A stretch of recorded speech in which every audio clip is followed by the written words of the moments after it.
So much for coming to the ADC's 2021 Alex Odeh Memorial Conference. We're so excited to have you here, and we're so excited to have people watching on our live stream. So I'm going to be introducing all of our panels. Our first one today is Ethnic Studies, Past, Present, and Future Tense. And our moderator is going to be Doris Bitar. She's ADC's California Coordinator. So, Doris. Welcome, everyone. Thank you for being here. And you can sit closer if you like, so we don't have to look too far. Anyway, ethnic studies is something that's been mired in controversy and has been very important in California and one other state, Texas, because that's where the textbook companies go to gauge what their books should be like. Excuse me, I am going to silence my phone.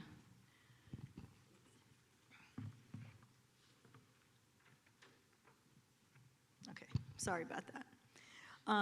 So today we've got three panelists who are experts in the area in different ways. Two of them are actually majored in ethnic studies and have their doctorates more in that, and one of them is really, they all have doctorates. We have three doctors here. And one of them is part of the history of the makeup of ethnic studies back to the 1990s. So we're gonna get a very wonderful perspective. We're gonna get the history of ethnic studies, and then people's personal contributions, and then the near past backstory of the latest round of involvement with the Department of Education and other things, and then the present backlash and the campaign against critical race theory, and then the future. What does the future look like, near future and far future, in terms of how these esteemed panelists view it? So I'm gonna just give very brief bios of each one, and they can fill in anything I might miss. So Jennifer Moranum, over there, is a UC President's postdoctoral fellow in the Departments of Anthropology and Gender, Sexuality, and Women's Studies at UC Davis. She earned her PhD in Ethnic Studies from UC San Diego. Jennifer is a critical cross-disciplinary scholar and educator of Palestinian and Arab transnational movements, third world solidarities, gendered power and anti-colonial struggle, and violence and revolution. She has organized in Palestinian and Arab American community spaces for over 15 years, most recently with the Palestinian Feminist Collective. All of our panelists are activists as well. Ahlam Muhtasib, in the center over here, is professor of media studies at California State University, San Bernardino. She is the recipient of the 2020 Cal State University San Bernardino Outstanding Scholarship, Research, and Creative Activities Award, and she was one of the 2019-20 Outstanding Research and Creative Activity Faculty Mentor Awardees. She has an MA in Journalism and a PhD in Digital Communication from the University of Memphis, Tennessee. Research interests include digital communication, social media, social justice, and diasporic communities. Her award-winning documentary, 1948, Creation and Catastrophe, which many of you are familiar with, is co-produced and co-directed with Andy Trimlett. It focuses on the year 1948 and based on Muhtasib's fieldwork in the Palestinian refugee camps in Lebanon, Syria, and Palestine. She won the 2019 Rebuilding Alliance Storyteller Award, and the film won the Jerusalem International Film Festival 2019 Special Jury Award. And currently she's working on a new documentary about 3 young Muslims who were murdered in Chapel Hill in 2015. Dr. Muhtasib is central to the way we define Arab and Palestine studies. Her data has helped us see who we are, how we use media, and how to quantify it. And to my right is Omar Zaza. He's a writer, poet, independent scholar, and organizer. Omar is the Education and Advocacy Coordinator for Eyewitness Palestine, a role that includes creating programming about how Palestine is a racial justice issue for activists and organizer communities. Omar is also a member of the Palestine Youth Movement and the U.S. Campaign for the Cultural and Academic Boycott of Israel, USACBI. Omar holds a PhD in comparative literature from the University of California at Los Angeles, UCLA, and his dissertation topic focused on literary representations of policing and surveillance in Black and Arab American literature. Omar's political and academic writings have appeared in outlets such as the New York Times, Middle East Eye, Al Jazeera, Arab Studies Quarterly, Electronic Intifada, and much more. So let's begin with the past, the history of ethnic studies, and we're going to begin with Jennifer, and then followed by Ahlam for that section. Each one will present a few minutes, and then we'll get to the question and answer as soon as possible. Hello? Okay. Hi, everyone. Thanks for being here this morning. I know it's hard to get up sometimes during the weekend, so glad you're all here. I'm just going to start with a brief overview of the field of ethnic studies, how it came to be, and what it looks like. And then I'm hoping that we can, give some broad overviews and then engage everyone in their interests here today, and have more of a conversation, hear your questions and thoughts and relationships with the field. So I'm gonna start with what is ethnic studies?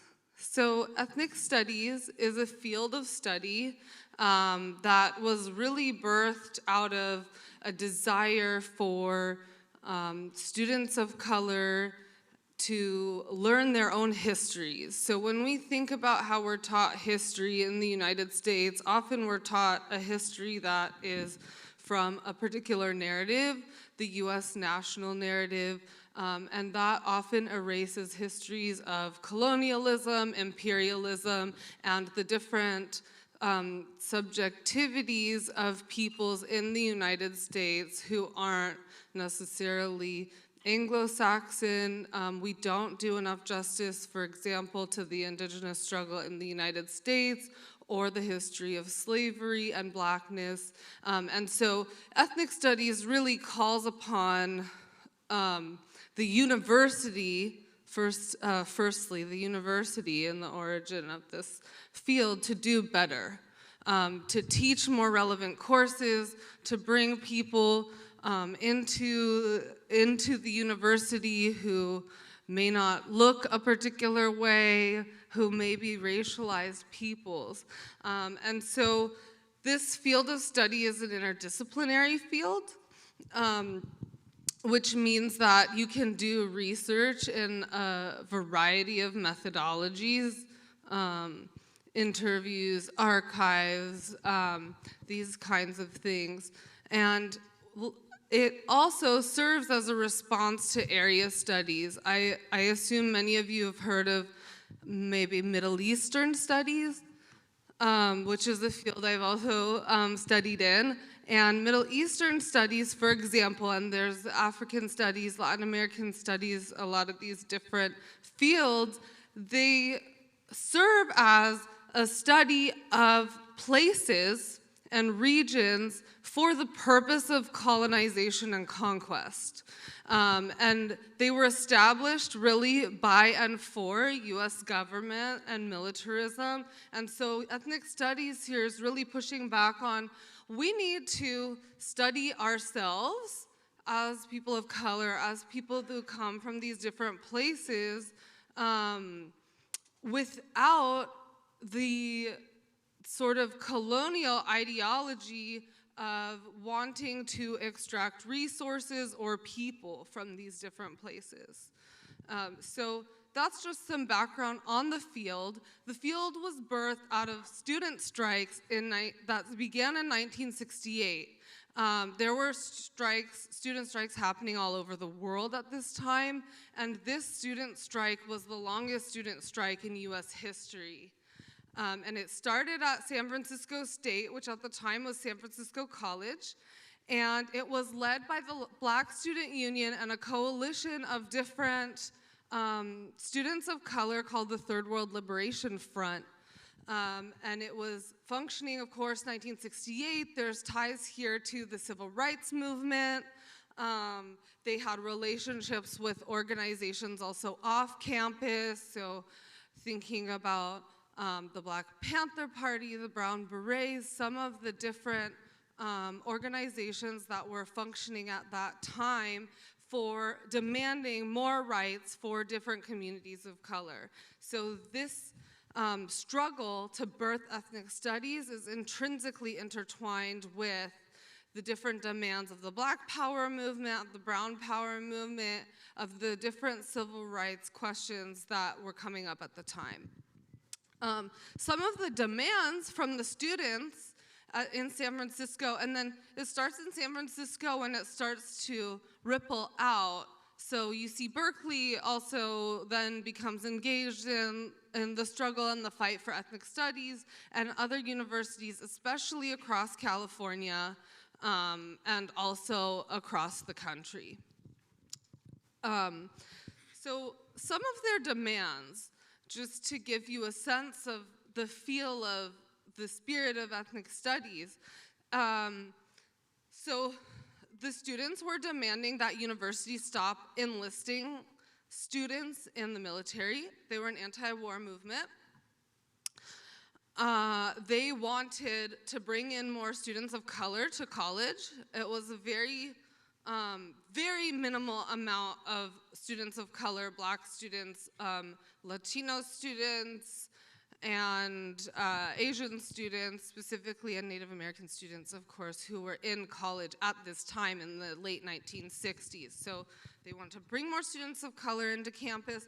They wanted a relevant education for students of color. So when we think about the ways in which we're trained, and so here they weren't thinking about just social sciences and humanities. They were imagining, how can we think about learning not only our own history, but the different types of educations that we can receive that's a more culturally sensitive and politically relevant for these students. So for example, when we think of, there was the demand to have a third world college, okay? So it's now called the College of Ethnic Studies at San Francisco State. It's the only college of ethnic studies in the United States or in the world. But the original demand was to have a third world college. And in the third world college, not only could you learn the histories, the literatures of different folks of color and people who were immigrants or who were forced to come here or forcibly displaced from their lands here, but they also were thinking about, how can we learn medicine in a different way? How can we learn architecture in the ways that are more relevant to our home places? Okay, so they were thinking about not just siloing ethnic studies into a field and a discipline and a department, and like, here, we'll give you this thing called ethnic studies, we'll just put you all in this box and you can just learn humanities and social sciences, but the aspirations were actually much bigger than that.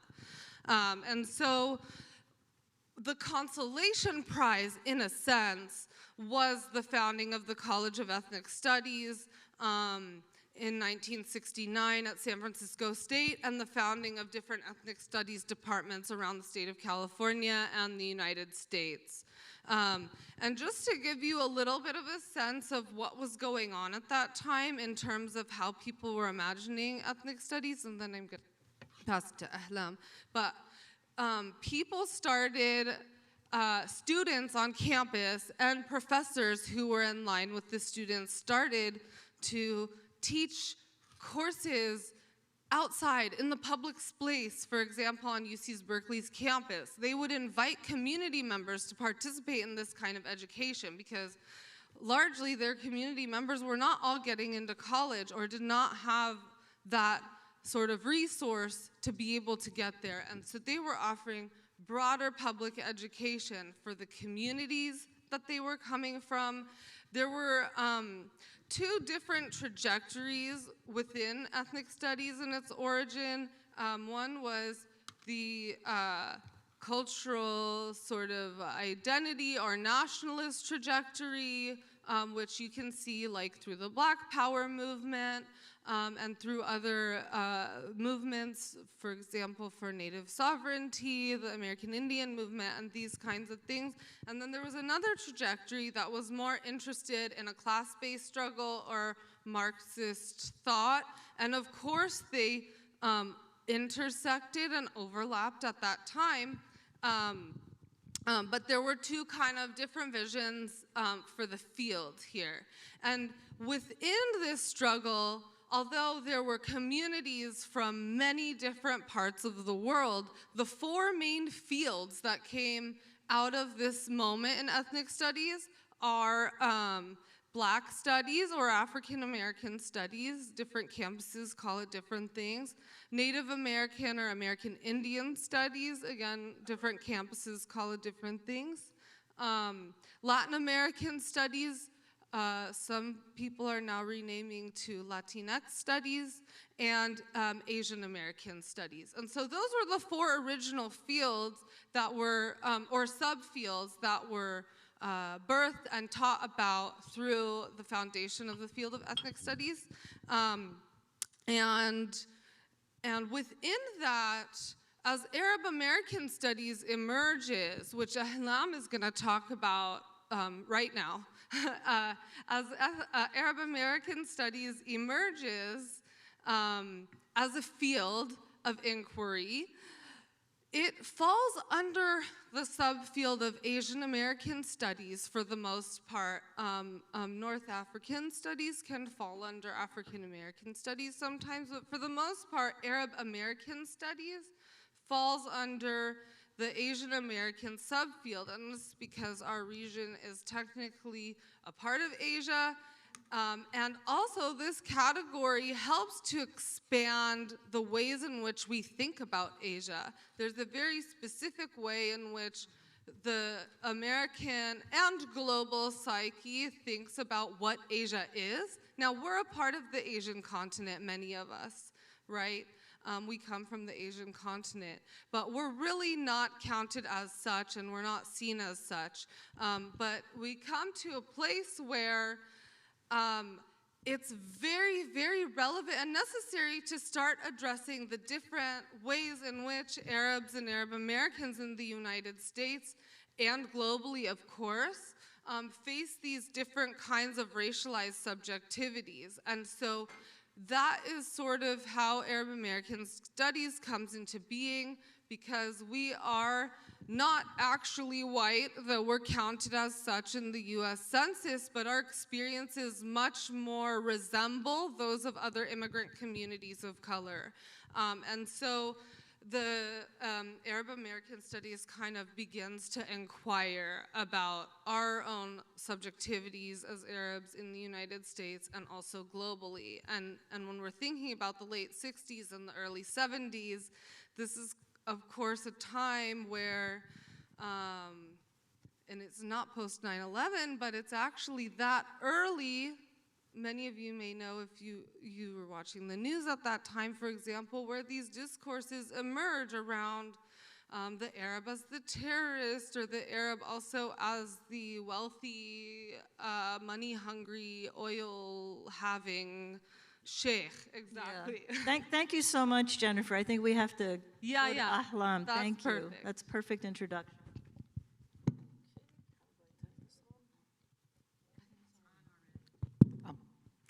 Assalamu alaikum. Good morning. Sabah al khair. I would like to start by, and thank you very much, Jennifer. That was a very good setup, and I would have loved to continue listening to you. But I would like to start by acknowledging that we are all here today congregating on the unceded, colonized lands of the indigenous First Nation of the Ahashaiman tribe, and that we are all benefiting and are all part of the colonization of this land. So I was asked to address Arab studies in particular, actually, in my presentation, and I thought probably because of the diversity of the audience, I could do it by telling a story, my story as a junior scholar, and then my evolution, actually, story into my attempts, my more recent attempts to decolonize knowledge on Palestine or be part of the decolonization of knowledge on Palestine. So I started actually my journey as a Fulbright scholar who came to the United States in 1998, and I was motivated by understanding the Arab American experience, in particular focusing on the Zionist lobby, actually, the Israeli lobby, and why we were not there, we were not having counter-resistance or counter-lobby, etc. I had a lot of naive assumptions at that time, but we're not going to talk about it today. But so I wanted, in my master's, I wanted to do a study of Arab Americans, political involvement and activism. And at that time, I was helped by a friend of mine who's a friend of ADC, probably many of you here know her, Ruth Ann Scav. Of Lebanese origin, and she was very active in the community. She introduced me to the Arab American community there with its diverse, spectrum, and she helped me actually understand the community a bit more because coming from Palestine and didn't really understand the community. And one of the first things she shared with me is, because the first challenge was to find sources on Arab Americans, or sources labeled as Arab American studies. That was a huge challenge for me, especially we didn't have the digitization. We were talking about microfilm, microfiche, et cetera, interlibrary loan. And she gave me a lot of pamphlets about a lot of, collateral information from different organizations, including St. Jude Hospital at the same time. And I was like, trained as a social scientist, like this is not data, right? This is obviously, and I didn't consider it as, kind of knowledge production. It made me think about knowledge production. But then, of course, that changed, and I now cherish every site of knowledge production I could put my hands on, including oral histories. But at that time, that was the beginning of the shifting narrative for me. Then the second challenge for me was actually defining my participants, my group. So she introduced me to the Cedar Club in Memphis, Tennessee, and she warned me, actually. She said, their main connection to, the culture, the homeland culture, is tabbouleh and dabke, literally. And when I started interviewing them, well, heck, they didn't identify as Arab Americans. Like I would call them, right? I had, the list, and like, hi, my name is blah, blah, and I would like to interview. I'm doing a study on Arab Americans, and they would say, like, we're not Arab Americans. Anyway, without getting into the details of that very interesting group, I started, thinking, okay, so what's the purpose of having like literary, eventually I had like hundreds of different questionnaires and surveys. I collected a lot of data, but what's the purpose if those people don't identify as Arab Americans? And who is an Arab American, right? So I started thinking about those questions, which actually were tackled by other scholars, around the nation, but we didn't have that connection. But that reminded me actually of a very important quote by one of the most prominent Arab American scholars, Arab American studies scholars, Alexa Naff, when she once wrote, actually she wrote that in the early Arab immigrant experience chapter of the development of Arab American identity book. If the political events in the post-World War II Arab world had not reactivated Arab immigration and provoked the descendants of the first wave into an Arab identity, they might have assimilated themselves out of existence. And that's a very crucial point to ponder, because that kind of created a gap when people tried to collect history, right? And I'm going to talk about a very important scholar, Michael Sleman, Allah yarhamo, the late Michael Sleman, who did the first attempt to actually gather our scattered, bibliography, basically, to try to collect and organize knowledge on Arab Americans in the United States. Now, before I move to that, I just want to mention that, on the other hand, there was actually a newer, Arab American community in Memphis, Tennessee, where I was doing my first master's and then PhD. And that one resembled more, what I expected from the Arab American community. Actually, I met families, especially Palestinian families, who lived their lives as if they lived it in Tormasaya, for example, or, Bire, etc. And they got me into appreciation of, for example, thobe and tatreez and, our culture, actually. I owe it to them. So we had this really wide spectrum of experiences of Arab Americans, and how can you capture that?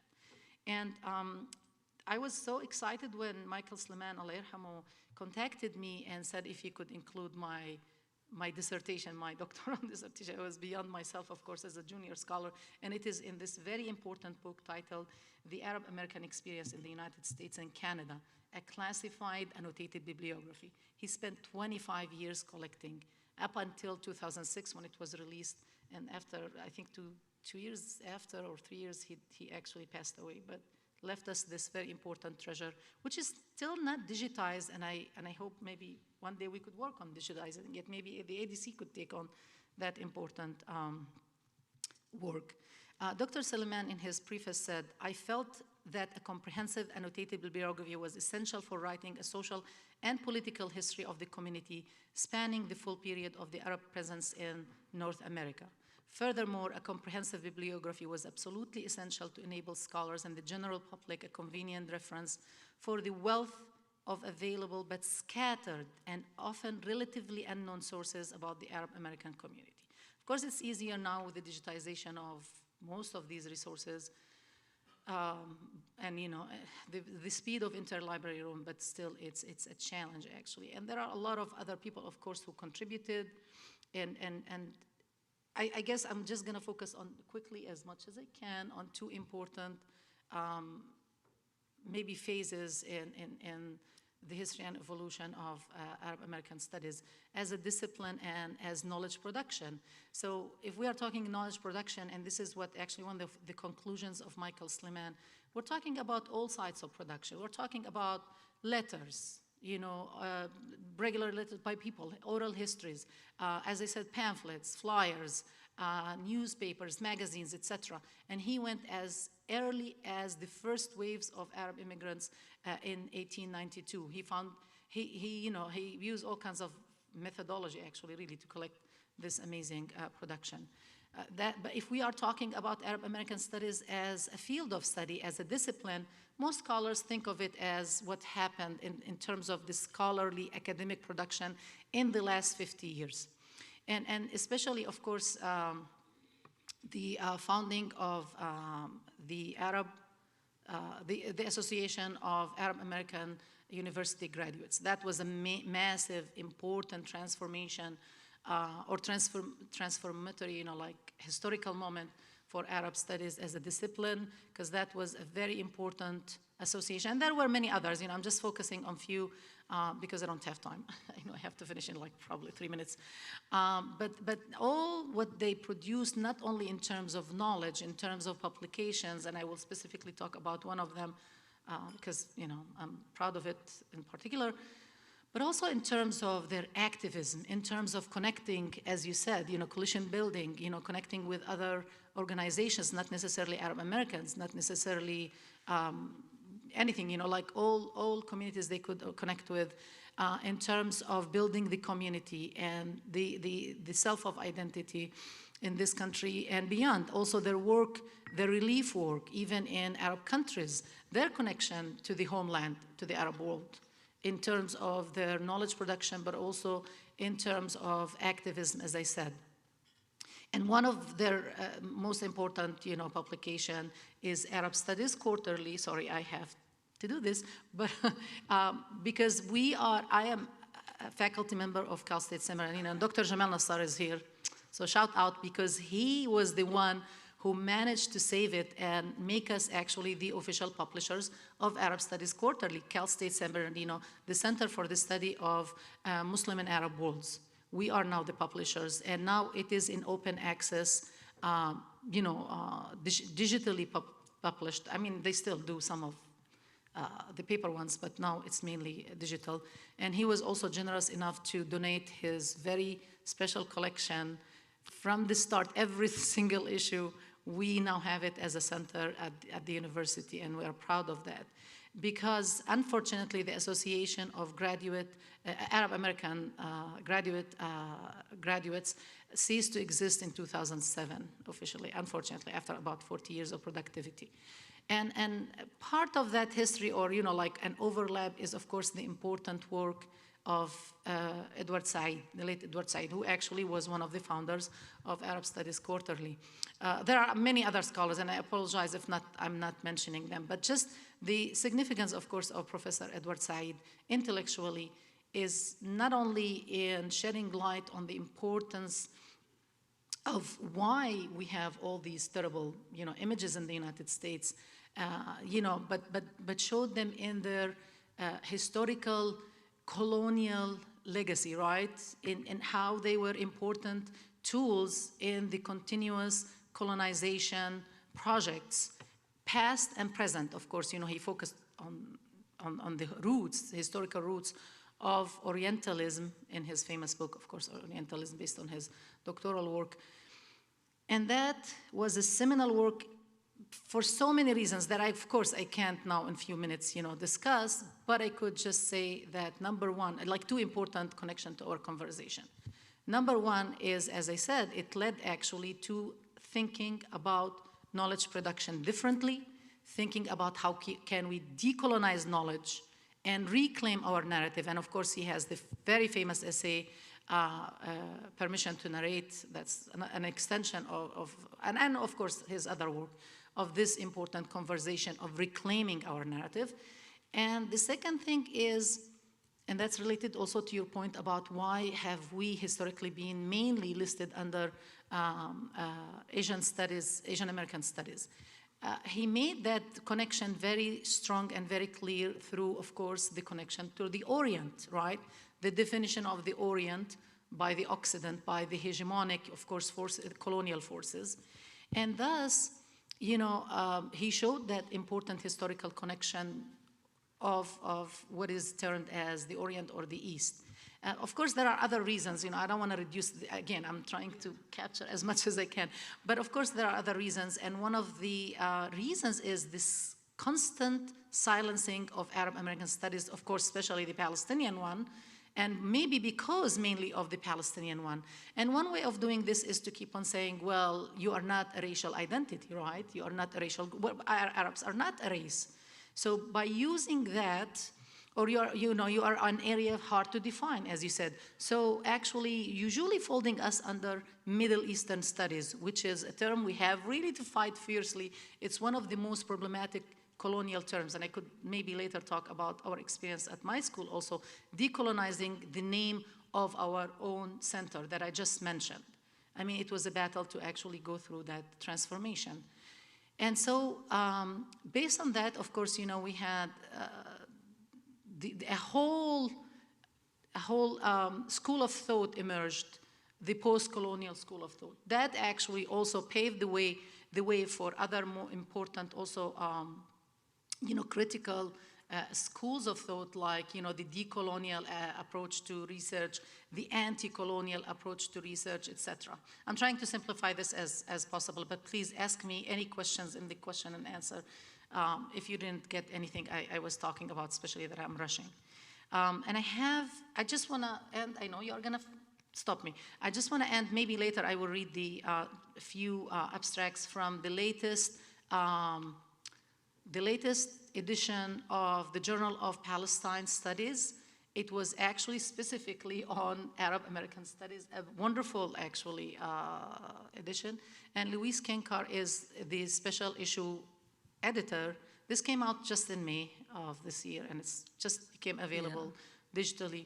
But she actually kind of summarizes the issues we're talking about in a wonderful way and emphasizes the importance of Arab studies, but also emphasizing my last point, which is this process, what Edward Said also unleashed, maybe intentionally or unintentionally, is a lot of scholars became very uninhibited in their approach, unapologetic in their approach to research about Arab American studies, especially on Palestine. And that was a very critical moment for us. No apologetic, research agendas, etc. And she talks about that important shift in narrative, in approach to research in that special edition. And I will stop, sorry. Okay, thank you, Ahlam. I mean, the field is very fluid. It changes as new research is done. And as she pointed out, Edward Said's work and the work on Orientalism was largely in Asia. And there is research being done now connecting Arab studies to Africa and other sorts of things. So it will change as it goes into the future. It's not in cement, but thank you. And now Omar, if you'd like. Yeah, thank you. I'd like to start by thanking the conference organizers, echoing Dr. Muhtasib's land acknowledgement, as well as acknowledging the invisibilized labor that goes into making gatherings like this possible. And yeah, thank you to both Drs. Mughannam and Muhtasib, because I think you set up a lot of things that I don't need to go into quite as much detail about now. So hopefully I can get through this quickly, and then we can get to the second phase of the conversation. So I'd like to start by saying that the story we're here to talk to you about for the next few minutes today is, like most stories, full of some interesting contradictions and points of tension. Let's start with what, to me at least, is the most interesting one. On the one hand, California was the first state in the country to adopt an ethnic studies curriculum in its high schools, which is a historical occurrence. On the other hand, this important educational gain is also haunted by a terrible loss, a loss whose very existence the perpetrators are trying to write out of history. Of course, as Dr. Muhtasib quoted, being denied permission to narrate, as Edward Said once phrased it, to access the center of power and persuasion that would allow for us to make legible the very forms and norms of violence that structure and situate the Palestinian condition, is an all too present feature of Palestinian life and struggle. And so, it should come as no surprise that we are witnessing such a backlash play out yet again after a collective of committed intellectuals banded together to introduce Palestine into the California Ethnic Studies model curriculum. Now here I should add that neither I nor my co-panelists are going to enter an exhaustive sequence of exactly how this came to be. Instead, we're going to be mentioning key details and offering an analysis and assessment of these, and eventually working towards some concluding observations and thoughts for moving forward. But if you're interested in the former, we can definitely recommend some good sources, so let us know after the talk. Another important tension to consider is that between the very founding of ethnic studies as a field and the open-ended question of the implications of institutional incorporation, as Dr. Mughannam very effectively just mentioned. Ethnic studies, as we heard, emerged out of a context of local radical activism and organizing that was inspired by international uprisings against colonialism, capitalism, and imperialism.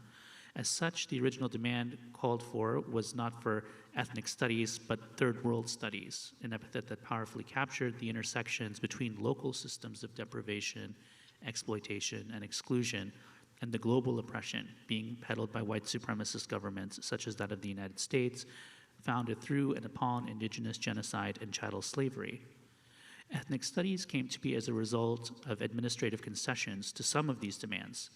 So my point here is not that this was not a positive and necessary corrective to centuries of education that glorified white supremacy and American exceptionalism. My point is simply that from its very inception, the project that led to what came to be known as ethnic studies is at its root critical of the very institutions that facilitate and support its promotion. Because ethnic studies is grounded in the notion of total freedom and liberation for all peoples, rather than the glorification of institutions and systems that undermine this notion. Okay, all well and good, but what about Arab American studies and what about Palestine? What does all of that have to do with ethnic studies now? So I think it's important to acknowledge that Palestine has always been included in these conversations. Though, as many of you know, Edward Said, whom Dr. Muhtasib mentioned just before, wrote the book Orientalism, which was a text that questioned dominant literary and media representations of the so-called Middle East. This framework and the interest in these questions is not reducible to Said alone. They were, as Said himself would admit, inspired by the larger backdrop of the activism against the war in Vietnam, as well as the rise of movements calling for liberation against present realities and historical legacies of racist repression, such as the Black Power movement, the Chicana movement, the Red Power American Indian movement, and more. So that is, this emerged within a socio-political continuum of radical momentum that generated a converging cluster of ideas, among them how dominant institutions justify oppression by creating a false or one-sided story about groups of people that paints governmental violence in a positive light.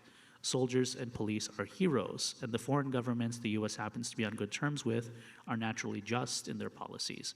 They don't, as in the case of Israel, practice genocide, apartheid, ethnic cleansing, and people who say otherwise are either terrorists or terrorist supporters. So when a group of intellectuals got together to draft a version of the model ethnic studies curriculum to be used in high schools nationwide that included Arab American studies, that mentioned Palestine and BDS, and also included capitalism under a list of oppressive systems, these were the histories they were tapping into. And indeed, the backlash which began in 2019 was also part of this history, as prominent Zionist organizations led an outcry against the curriculum that made false accusations of its promotion of quote-unquote anti-Semitism, a familiar charge to which many of us who organize for Palestinian liberation are subjected. Of course, since the cementing of the US's geo-imperial relationship with Israel, following the start of its military occupation of the West Bank, Syrian Golan Heights, and Gaza Strip in 1967, anti-Semitism has been weaponized by Zionists to demonize anti-Zionist activism and thought. And Zionism, itself a settler colonial movement and ideology, historically needed to present itself as a liberation movement for Jewish people in order to mask its inherent violent racism that was realized through the founding of the apartheid and settler colonial Israeli state.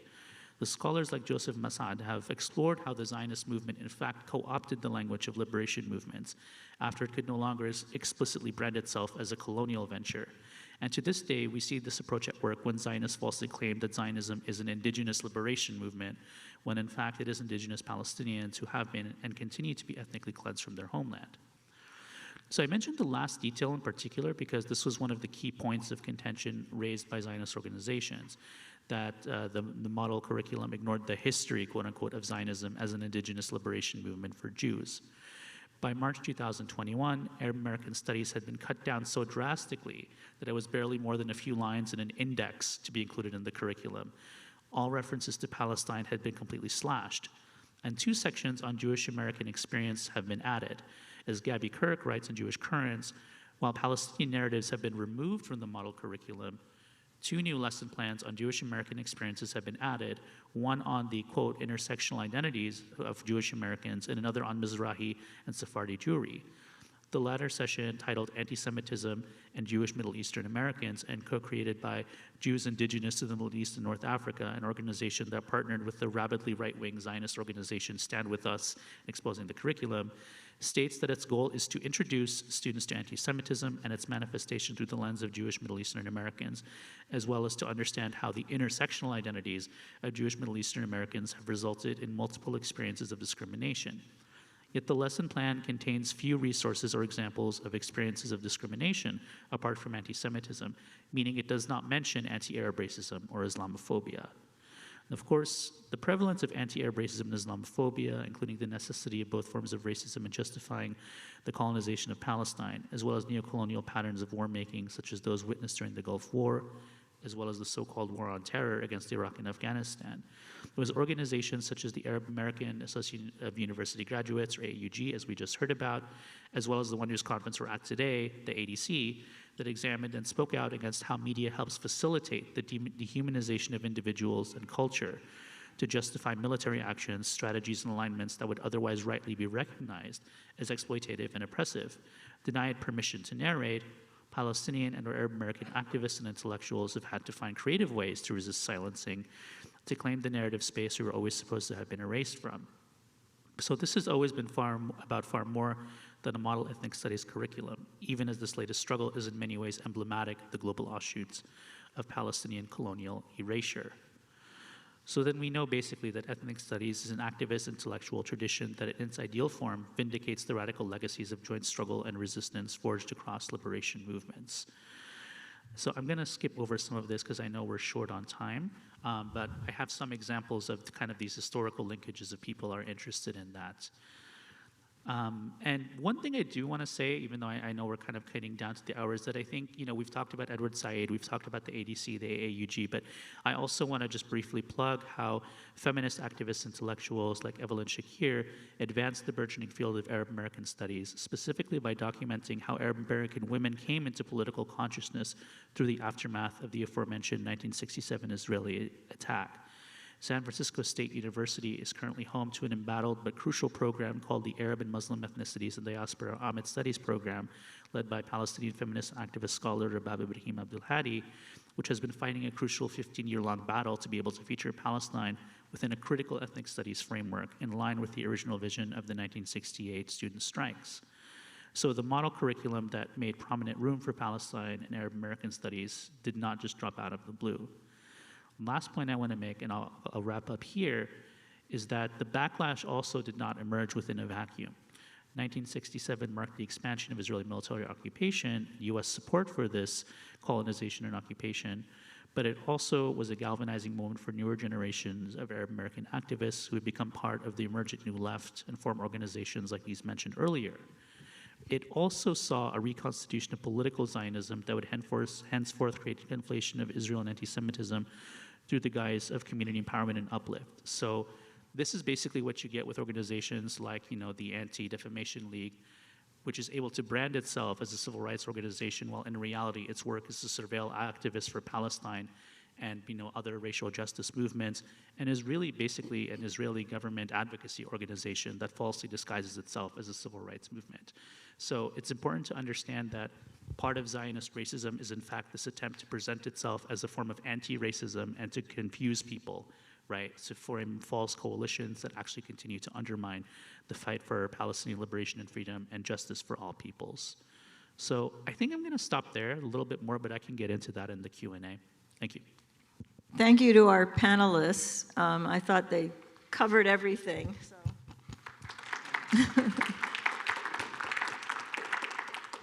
And perhaps I answered your questions. I want to entertain questions right now, but I also want to say that ethnic studies future and present is coming up with lesson plans for schools in our communities. And perhaps, that could be a question that the panelists can address. But I want to get a couple of questions, and then maybe you can address each one so we don't, yeah, Majid.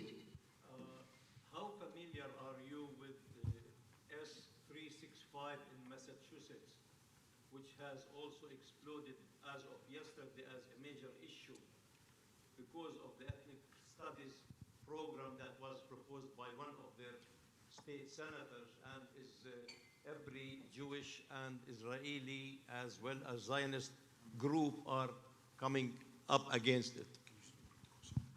Okay, we're going to take another question, and then the panelists will address 2 or 3 questions. Is there another question? Mustafa.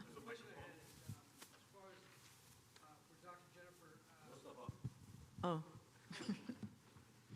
We're passing a mic around, so I guess. So as far as I want to ask Dr. Jennifer a question.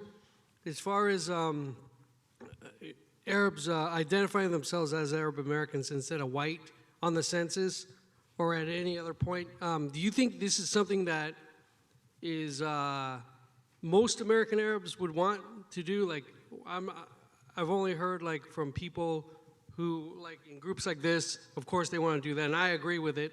But do you think it's like a majority of Arab Americans that want to identify like that? Okay, and so we got one more question, I think Amar over there. And then we'll address these 3 questions, the legislation in Massachusetts, how Arab Americans identify themselves, and then what Amar is presenting. And thank you for all your efforts. I mean, we're in a better place because of all of you. My question, two questions in fact. Why get into the ethnic studies through BDS, knowing that BDS is the most contentious probably topic in the US these days, and where do we go from here? BDS, why is ethnic studies involved with BDS? And it's so contentious. So as a strategy, in a way, you're asking. Yeah. Okay, so you got the 3 questions. Maybe we should address the ones you just feel strongest about first. Go ahead, Jennifer. Why don't you? Go ahead. Okay, I'm gonna answer the second 2 questions. I don't have a lot of familiarity, I'm gonna admit, with the S365 in Massachusetts, but I would love to learn more about it, and maybe we can figure out some ways to support what's going on there. In terms of the census question, this is a really interesting question because we have so many different generations of Arab Americans, some who have been here as early as the late 1800s. So I think a lot of Arab Americans, if they identify as such, have really different proximities to how they understand race, how they understand their own culture, and how they personally identify. I think there is a scale in terms of who prefers to identify as white and who doesn't. I think our community is all over that scale.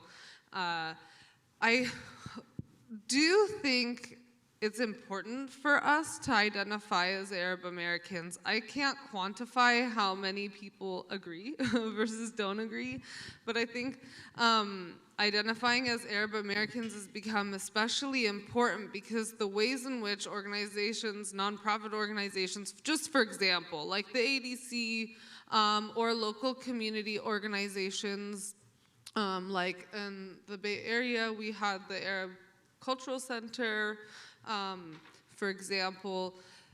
It's really hard to get access to funding if you don't have statistics on your community. And so we can't actually provide the services that a lot of our community needs because of this lack of data. And so there are some studies that like different local organizations have done to acquire that data, but institutionalizing that is really important. And also the language that we use is really important because the Arab American community in many different places has a very diverse class status. And if we don't have accurate sort of data around that, for example, if we were to get enveloped into a broader term of Middle Easterners instead of Arab Americans, it would also provide less accurate data on our communities. But seeing as we are a very racialized community, I think it does make a lot of sense for us to be pushing for a census category moving forward. Thank you, Jennifer. That addressed a couple of questions. Do the other panelists want to jump in? Yes, I agree with everything you said. And as I said in my presentation, exactly, there is a spectrum of Arab Americans and how they perceive themselves, how they define themselves, to the extent that many of them don't define themselves. Even in like a cozy interpersonal communication kind of context, they don't identify as Arab Americans. Some of them would say, I'm Phoenician, even I came from this country or that, or, they go to at length, to kind of distance themselves from that identity. So we have a spectrum. We also have those who identify as Arab Americans, right? And as I said, they live their lives here very similar to how they lived it back home. But there is a critical issue here is identifying yourself on census or on formal paperwork. There are so many different factors that impact how they do that. For example, a lot of people think whiteness is my way for upward mobility. So I want to be white. A lot of people a lot of Arab Americans vote to be white. Let's face it, that didn't just came out of the blue, right? It came because of that history. It doesn't necessarily mean that all, view it the same way. I believe that we are in a historical moment where there is more awareness, more activism towards, getting Arab Americans more proud of their identity and heritage, thanks, for example, to the ADC, to other organizations. One organization in particular that have focused on having this institutionalized, this definition of Arab Americans institutionalized is the Arab American Institute. So they had a lot of campaigns, like them or hate them. I'm just talking about the historical moment. Yalla Vote and, other campaigns. They lobbied the census to actually have an official definition of Arab Americans. They, of course, were faced with pushback. You are not a racial group. We can't add you, blah, blah. And it went back and forth to great extent. So there are so many complicated factors in how the community feels about being defined as Arab Americans. I will, for once, never, ever, click Caucasian. I click other, I don't click anything if there is no option other, etc. But there are many other people who actually argue and say we should do it, it's helpful, blah, blah, blah. Anyway, I guess I'm gonna get to your question about the Massachusetts 365 bill. I heard about it, I'm not very, I really need to go and study it in details. But I think the one important thing we didn't say, I don't know if I missed it in your presentations, that Governor Kevin Newsom signed the bill AB 101 yesterday, the Ethnic Studies bill, the watered down bill. It's official now, that was yesterday. That was Friday. I don't know, have you said that? I'm sorry. Yeah, so that's very crucial to think. So I spent some time last night actually looking at, some of its details, not everything. But so one thing is that these lesson plans in ethnic studies should be ready in every college, every university, school, etc., in California by 2025-26 school year. It's going to be a law, which means no one can graduate without at least one class in ethnic studies in 2030. So I have mixed feelings, of course, about that. So from one perspective, from one angle, it's terrible that the watered down, bill, and his statement, and I have his statement if I get, maybe later, if we have time. But it's, okay, I'll give you the gist, but basically he actually emphasizes the importance, something like, I'm happy I didn't sign it before until we fixed it, until there is no discrimination in it. Like he actually, in the official statement of the signing yesterday, he actually states those, and I will read it later. But I want to make another important point, which is still, it's very informing to read Jewish Zionist publications, very important. They give you more information than any other publication or from the official, because they have been very secretive about who actually rewrote, the watered down version of the studies, who was involved. You mentioned ADL, but also the AMCHA initiative. The AMCHA initiative wants to go even further. They are very angry. Do you know why? And I could say who's AMCHA initiative later, but it's another Zionist arm of the lobby, basically. Because the model curriculum is only recommended. It's not imposed. So this means that a lot of us, for example, are not going to follow that, right? We're going to do our own version of ethnic studies, the critical one, the radical one. So there is like this call for re-radicalization of ethnic studies, which is very problematic and very dangerous, because this means that you present ethnic studies only as immigrant experience, multiculturalism, melting pot kind of like, and this is exactly what is happening now.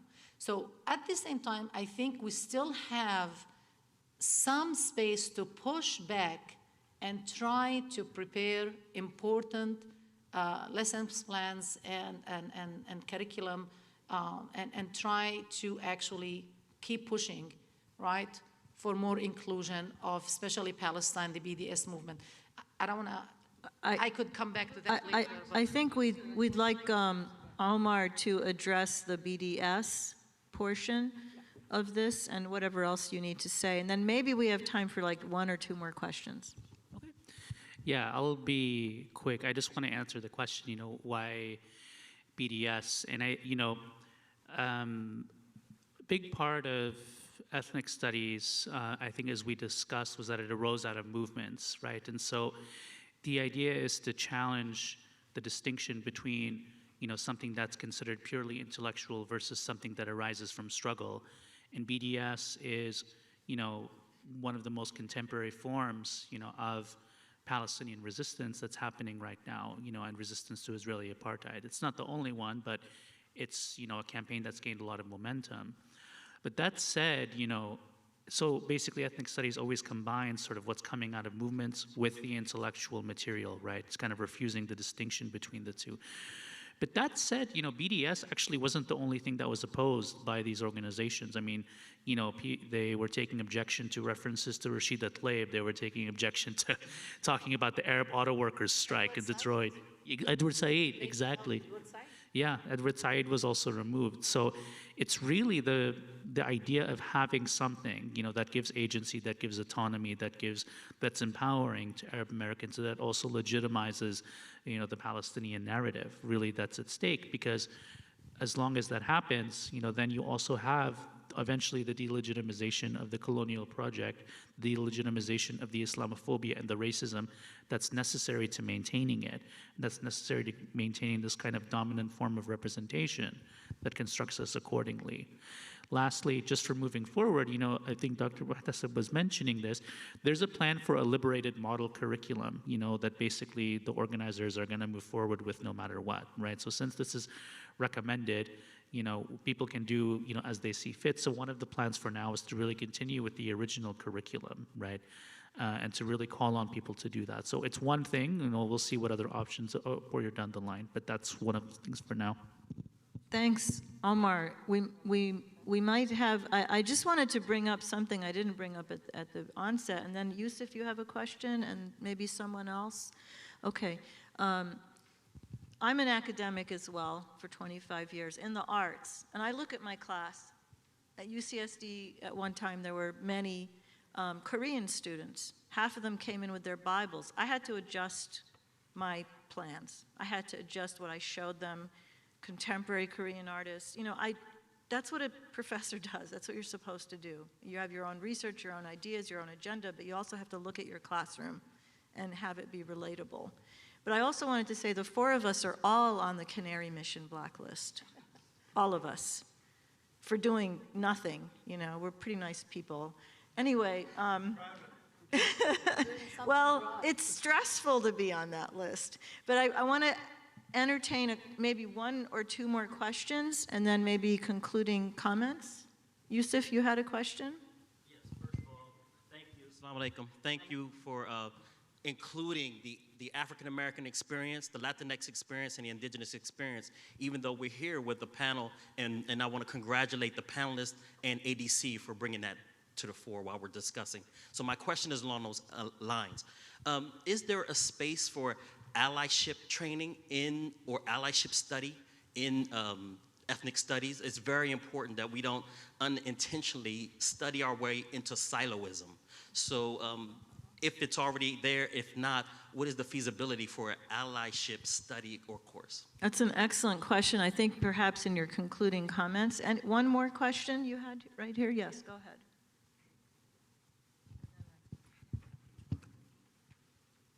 I apologize for being late. It was my intention to get here on time. This is the most important session as far as I'm concerned. My name is Nicholas Dibbs. I'm a teacher.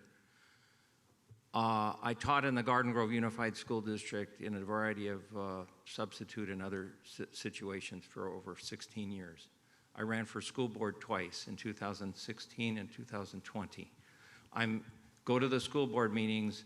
I am very intimately involved in what the district is doing, and what they're doing is basically nothing when it comes to including Arab Americans. I brought this up and I just get the runaround. So I need to get your contact information so that you can advise how can local, because my understanding is local school districts can adopt their own curriculum, but it goes through such a convoluted process that it gets watered down in that process. So I'll need your help. So my question is, can I please get your contact information? If you have any suggestions. Yeah. Are you in? I think we should get your contact, and then I'll send it to you. But we're here in Garden Grove, and this all started because, and the ADL has a No Place for Hate program, which is separate from ethnic studies. And what I need is an alternative, because I go to the board meetings and say, don't use the ADL, but I don't have an alternative. So if we can, if you want to address that. Thank you so much. Thank you. We have lesson plans, and I think in their concluding comments, they'll address these issues as well as avoiding siloism. I love that word. Yeah, thank you for that. I'd be happy to connect. And I also just want to say, I'm hoping maybe a lot of you are based in the Anaheim Garden Grove area. I know it's heavily populated with our community.